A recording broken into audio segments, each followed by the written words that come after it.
देखो, आपसे मैं एक प्रश्न पूछता हूँ कि आपके जीवन में माता पिता के बाद सबसे इम्पोर्टेंट संबंध किसके साथ है? आप मुझे जवाब दीजिए।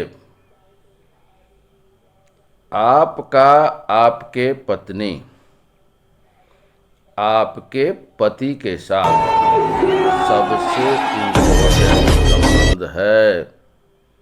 और इस संबंध का अगर आपने ध्यान नहीं रखा तो आपका जीवन नष्ट भ्रष्ट हो जाएगा। इसमें कहीं कोई दो राय नहीं है। आज महाराज आपने तो जीवन को फन बना रखा है।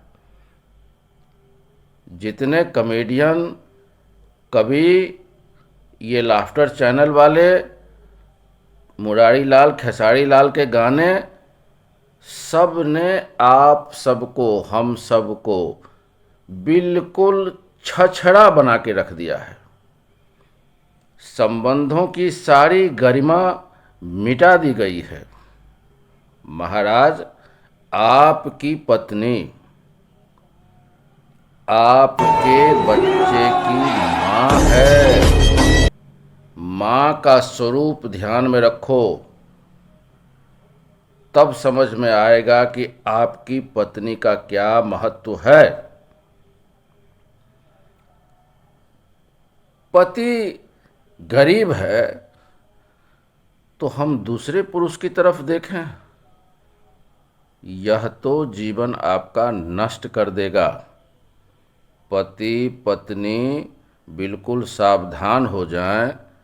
पहले के ज़माने में जैसे आपने सुना होगा कि पति राजा था, पत्नी रानी थी, और कई बार ऐसा होता है कि आपको समय जो है परेशान करता है तो राजा जो है दर दर की ठोकरें खाता था, जंगल जंगल भटकता था, तो रानी उसके साथ सेवा और समर्पण भाव से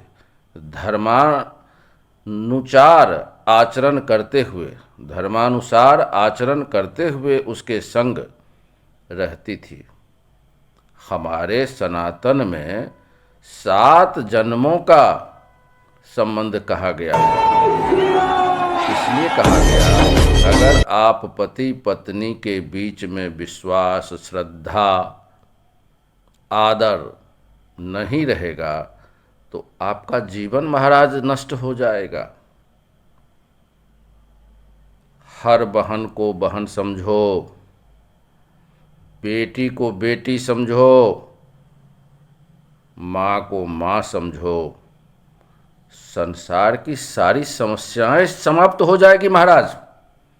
जीवन में सुख और शांति अगर चाहते हो तो इन संबंधों को भाई, बहन, बेटी, माँ, भाभी महत्व दो। इस संबंध के ऊपर तुम्हारा जीवन हो जाएगा, वरना तुम्हारा जीवन अस्त व्यस्त, नष्ट भ्रष्ट, न जाने क्या हो जाए।